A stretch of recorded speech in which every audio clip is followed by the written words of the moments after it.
गर्दन जो दरिया। यो वसाई आई मु खबर बुधी आ त ता गोरा मके घरा कढी छडियो छा यो सच आ छा खबर बुधी थे कुछ है त तस्दीक करन आई आई छा आई नाराज छो पई थी आई मु त इए ही पूछो तो खा अरे किथा किथा छुड़ी अची त पोचन थियो दिसी छाती मुजो मुंह हाने त पैर ढाए नी नवरी टंगू तोब असली में छिती लगी पई आई आई सुबह गाड़ी नेरन कोन कई अथई हाने निकरण जी कर अजायो मगे होश मना कर जैसे तू पंजो गांटो ना बंजराईंदी है ना वैसे तो तू नवींदी है आई वन्या थी असली आपे मां निकती थी वई माई तोखे तो खबर है ना मां नानी सियाणी विजा दिया रथे बेके में पानी हां अरे हलाने हल वडी आई है रदे पके में पानी विझण वारी असा जो दिमाग अगी फिरियो पियो आहे आई छितो करण असा के राणा तू दुनिया सा धोखो करिया पर असा सा धोखो न करिया दाइण हिकड़ो घर छडी दिया है तू तो उहो भी नहीं छडियो सुल्ताना तो अकबर खानी ओ सजो चक्कर असा के पाण में विड़ाण लाए तो करे तू आई जो गाल के समझण जी कोशिश ही न तो करी बेवड़ाओ अकबर खान ना पर तवा आयो राणा तो असा जी पुठी पोया वार कयो आहे यो हिसाब किताब तोखे ॾियणो पवंदो सब खपे रही असा जी भेण अज जो अज असा जे हवाले कर सुल्तान गाल बुझ जकरे सच पुछी तो उन जी मुखे का खबर कोने बाकी जकरे तोखे अन्या बे एतबार न थो अचे तो उन लाए तू भले मुखा साख वठ तू कूड़ो आई तुझी कसम का वधीक असा के अकबर खान जी जुबान ते एतबार आई जकरे तवा के मुझे कसम था बे एतबार ना है ना तो वो हियर जो हियर ता पेर ड्राए अज खा पोए तुंजा रास्ता अलग आई मुझा रास्ता अलग जिंदा कौन छडी दो साईं राणा जिंदा कौन छडी दो साईं तू उड़े छा तो समझी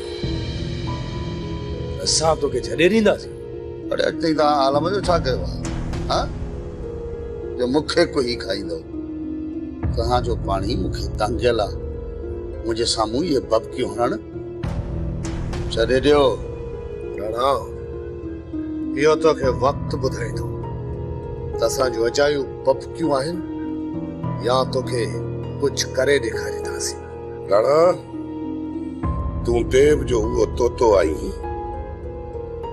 जंजो साह उन में पंत होंदो आहे ऐं तुझो साह एसी ताईं पंत आहे जेसी ताईं तू इन हवेली जे अंदर पंत आई जंहिं ॾींहुं तू ॿाहिरि निकिते उहो ॾींहुं तुंहिंजी ज़िंदगी जो आख़िरी ॾींहुं हूंदो छो त नाग जो ॾंकियल बंदूक जो थकियल त बची सघे थो पर सुल्तान जो सटल कॾहिं सिधो न थींदो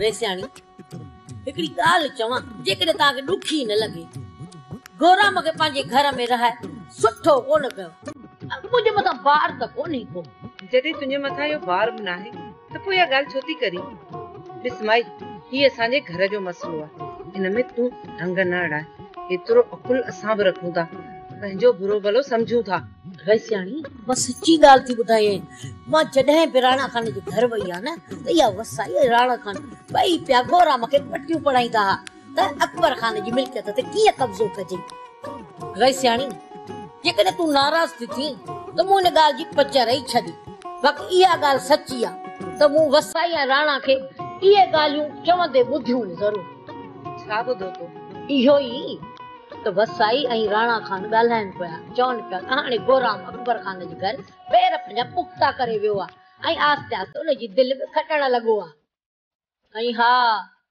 चवनि बि ईअं पिया त असां जूं 10 आङुरियूं गिह में आहिनि माई सियाणी जे तुंहिंजूं तकरीरूं पूरियूं थी वयूं हुजनि त हितां पेर डाए जे ॿिए कम सां आई त उहा ॻाल्हि कर बाक़ी अॼु खां पोइ असांजे घर जे मसइले में तूं न ॻाल्हाइजांइ रेसियाणी मां वञा थी बाक़ी मूं पंहिंजो फर्ज़ समझो सो उन खां मां तव्हांखे आगाह पई कयां वधीक तव्हांजी मर्ज़ी आहे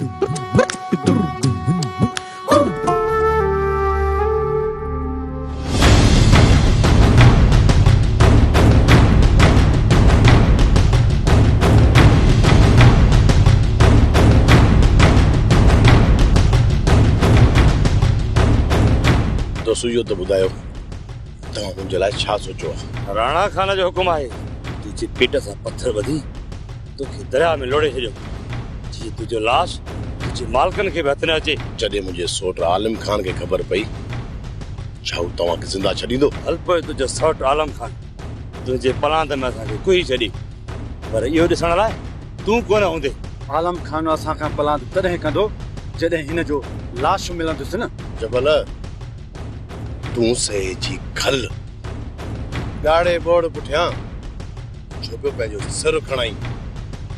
मुंहिंजी सलाह वठ किसको कयां ई न इते जो इते पूरो न जबल न छॾीसि भली पे फड़कियूं हणी हिन जी ज़िंदगी अॼो को ॾींहुं आहे पियो पंहिंजी दिलि विंदराए।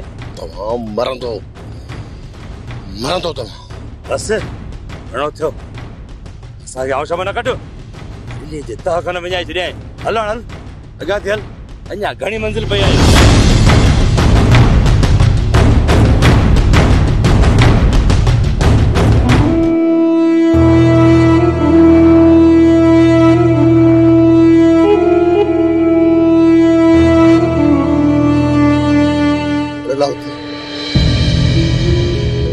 दिल तो चवे थी सीधी गोली सीने वारी ठोकिया बड़े तोरड़ी चुंडी छा लगाई तो ते वांगुर पियो बोली उते।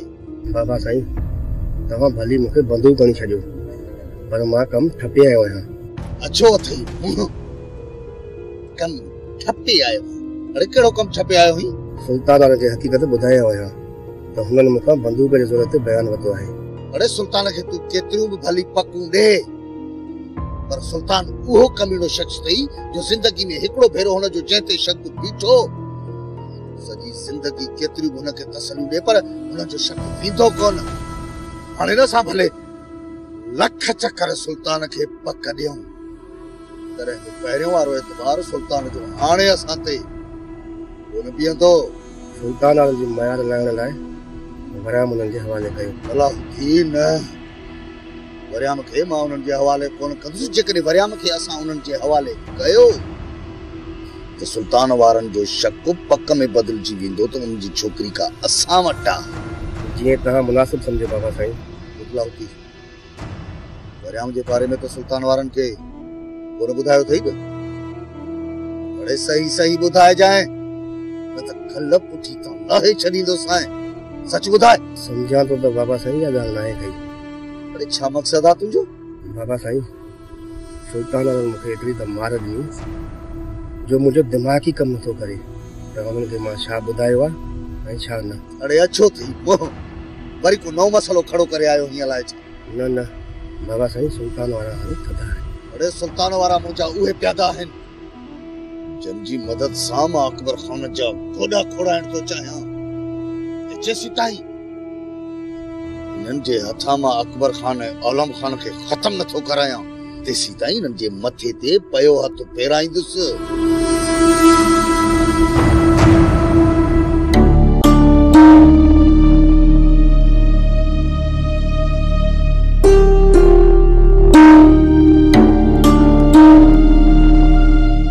राणी राणी राणी तू कारे थी वञी?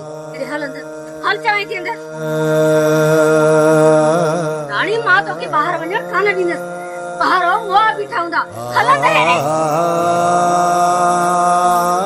राणी आखिर तूं छो नथी सम्झे? राणी नज़ीरा ये दिमाग खराब थियो छा? तूं ते हथ थी खणी? ये बेसमझ ॿार वांगुरु आहे ऐं तूं ते हथ थी खणी? आलम मां राणी जी दुश्मन न आहियां पर ये जबरदस्ती ॿाहिरि पई वञे। नज़ीरा तूं हुनखे प्यार मां बि सम्झा पई सघी।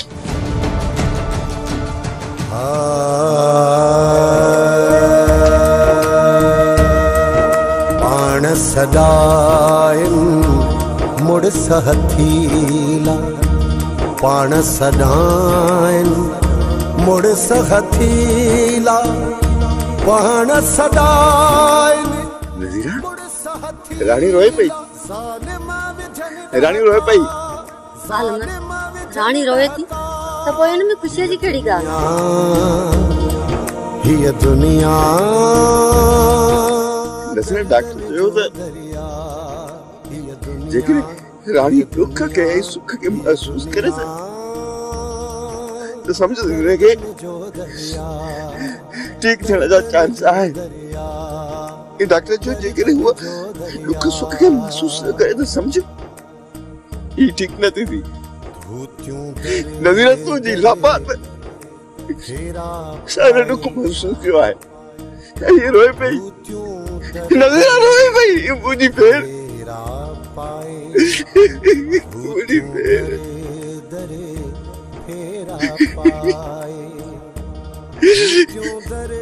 रोए भाई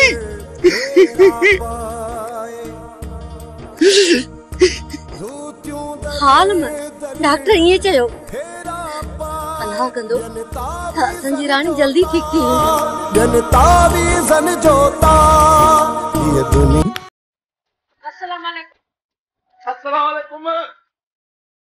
ओडल ये खबर न दर खड़काइण में छा धू घर में अबा फकीर मानू गोठा वारा सगा पड़दो कनी कोन बाकी जे तो के दुखियो तो लगे तो वो खड़ी हल्या वजू छड वजण के मानी खाई दे मानी सेवा जी खादी ओना खादी अजी शानी तो मानी खादी आ भला मानी के पुठी थोड़े दी पिया बी मानी आए छा आए तो कोन इया ही आ जे कादे के दिनी आ भला इया ही था खाओ अदा इसा सब घड़ी खाती है मुखे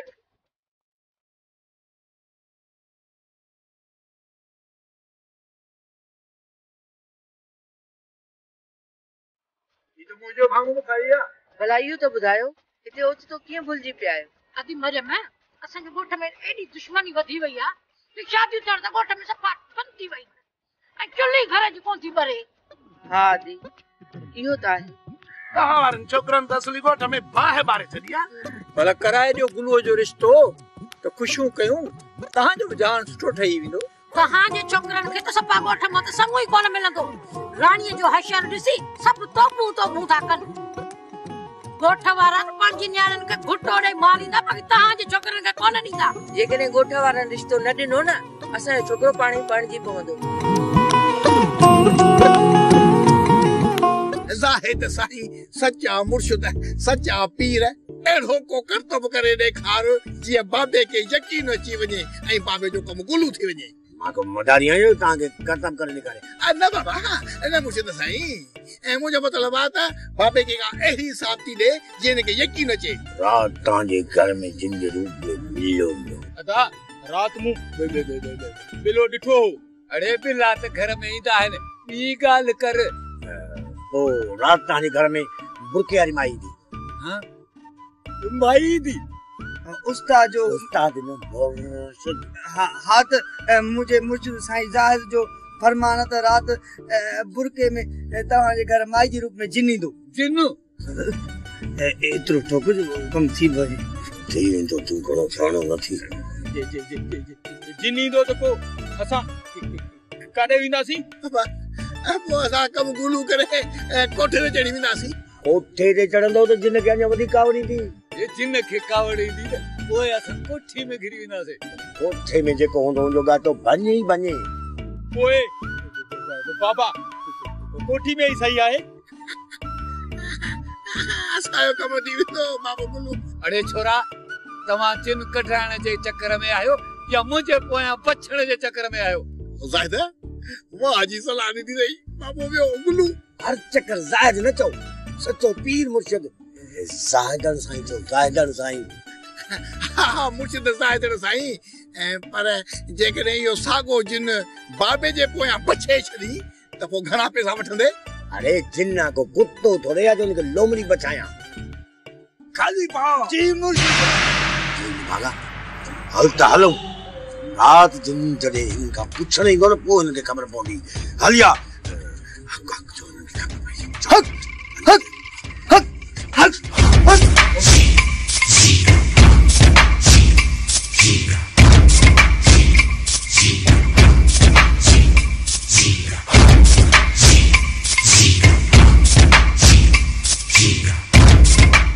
आलम खान कुर्बान ऐं शमू वारनि मुंहिंजी रत सुका छॾी आहे। मां चाहियां तो त हिकु चक्कर तव्हां हाली हुन सां ॻाल्हायो, जेकॾहिं सम्झी वञनि था त ठीकु, न त कयूं था हिकु हिकाणी। लाला तो हुन सां को मसलो न आहे के? अहिड़ो को बि मसलो न आहे। तव्हां सां मिलंदो रहां थो, उहा उन्हनि खे कावड़ा, त मां तव्हांखे उन्हनि जूं ॻाल्हियूं ॿुधायां थो। कहिड़ा हू धाड़ा था जो तूं असांखे ॿुधाई थो, जो असां उनजे मथां पुलिस चाढ़ींदासीं? उन्हनि खे त झेड़े जो बहानो घुर्जे, ॿी का बि ॻाल्हि न आहे। इन करे मां चवां थो त हिकु चक्कर हुननि सां ॻाल्हाए अचूं, मयार लही पए। जेकॾहिं को बि हू मूंसां खौसनि था न त ठाऊ की मलणी ॾींदासीं। जेसीं ताईं हुननि खे पादर न लॻंदा न तेसीं ताईं हो कोन वणंदा। एतिरा ठाऊ का बि न आहिनि। हिकु उछल ॾींदोसां न त ॻोल्हा कोन लभंदा। ॻोठ जी ॻाल्हि आहे, हिकु चक्कर हुननि खे हली सम्झाए अचूं। जे पोइ बि न मुड़िया न त ठाऊ की ॾींदासीं मलणी। हुननि जे पोयां को चङो मठो अथनि या सभु ठोया? हू ठोया आहिनि, तॾहिं त आकड़िया था वतनि। पोइ हुन सां ॻाल्हाइणु चाहियो आहे। जॾहिं तोसां ॿीहर कुझनि न त हुन जे घर में घिड़ी हुनखे पादर हणंदासीं। ॾिठो चक्कर आहे जो आलम खान मूंखे तव्हां ॾेई वियो आहे, तव्हां हुनजे दर जे ॿाहिरां किरंदा था वठो। मां इन करे सम्झायांव थो त इहे शरारतूं करणु छॾे ॾियो। ज़ाहिर आहे इंसान जा ॿार ॿार घुमंदासीं फिरंदासीं ज़रूर न। हिन जो मक़सदु तव्हां आलम जी घिटी में अचण खां कोन मुड़ंदो? हाँ न मुड़ंदो? सॼे ॻोठ जे माण्हुनि जी सॼो ॾींहुं घिटी में अच वञ कई, उहे आलम खे नज़र कोन था अचनि। बाक़ी रुॻो हिन आलम खान ते असां ॿाहिरि ॿार आहियूं। न कर इहे ॿारहाणी ॻाल्हियूं। ॿारहाणी ॻाल्हियूं मां न रहे सर, पर माफ़ कजो, अव्हां पिया कयो। अव्हां जेकॾहिं तव्हां आलम मथां थोरो बि ज़ोर रखंदो न त तव्हांजी घरवारी वापसि कराए सघो था। पोइ त इहे मसला ई पैदा कोन थींदा। जे न्याणी खे अवां मारण जी कोशिश ॾेई, ज़हर ॾेई, उनखे मौत जे मुंहं में आलम खान छो धिकींदो? आलम खान जो कूड़ बि अव्हां खे सच लॻे थो, ऐं असांजो सच बि अव्हां खे कूड़ लॻे थो। हिन ॻाल्हि लाइ असां एतबार ॾियण लाइ तयार आहियूं। छोकिरी पाण ख़ुदकशी करण जी कोशिश करे। हिन जो मतिलबु तव्हां अहिड़ो माहौल पैदा कयो जो छोकिरी मजबूर थी ज़हर पी करे पंहिंजी ज़िंदगी ख़तम थी करणु चाहिए। वैसे वधीक असां हाणे कोन था ॻाल्हायूं। जेसि ताईं अदा मलार जी घरवारी आलम वापसि कोन थो करे, थी सघे थो असां हुनजे घर में बि घिरी पऊं। वॾो नुक़सान खाईंदो। चोरो कहिड़ो नुक़सान थी? आलम खान असां भाइरनि मूं कंहिं हिक खे मारे विझंदो न त पोइ छा? आलम खे असां ज़िंदा छॾींदासीं। वॾो को ज़िद्दी आहे। अञा असांजो ज़िद ॾिठो किथे आहे अकबर खान? हुन ज़िद जी ख़बर इशारा सुधरण जा ई कोन्हनि। हिननि खे का चङी सिख त मिली कर।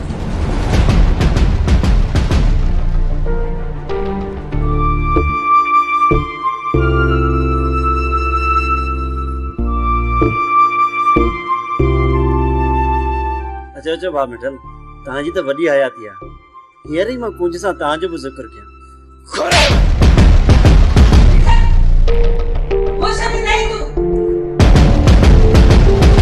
वाह होश में आया पुफी। हिननि खां पुछ कुंज घोराम हथ में ॾेई वेठा। वॾो को शकी मिजाज आहे मिठल। घोराम मूंखे भाउ जीअं आहे, ऐं तूं घोराम ऐं मूं मथां शक पियो करी? भाउ जीअं आहे तॾहिं हथ हथनि में हुयो।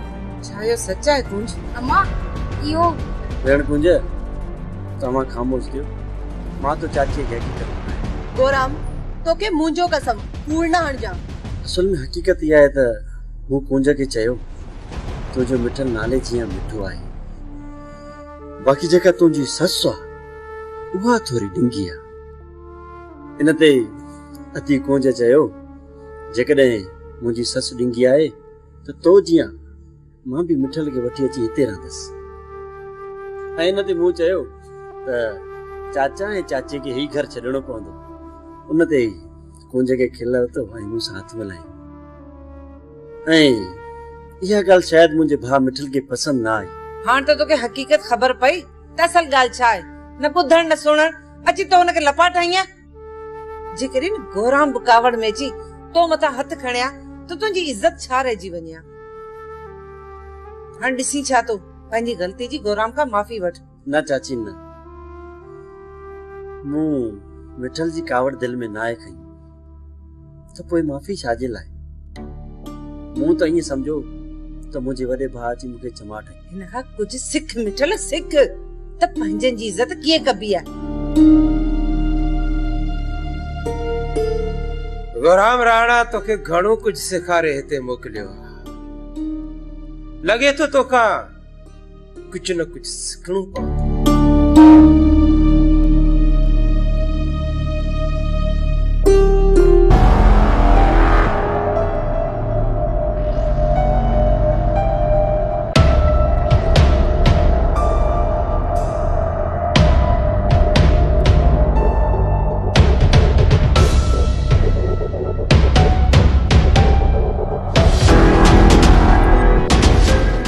बीठा थी निभागा हिननि जो तो सॼो ॾींहुं कमु इहो आहे। चाचा अॼु हिननि खे ज़िंदा न आहे छॾणो। न कर छॾ निभागनि खे। चाचा ही मोड़ वारा ई न आहिनि, खॾे में वञी पवनि।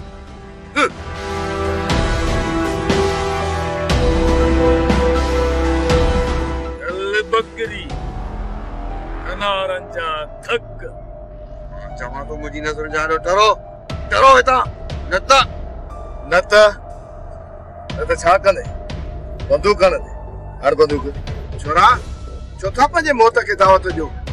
जेसी ताईं मुंहिंजी घरवारी मुंहिंजे हवाले न कंदव मां रोज़ हिते ईंदुसि ऐं ईअं ई तमाशो कंदो रहंदुसि। तव्हांखे नथो चवां त वञो था वधंदा।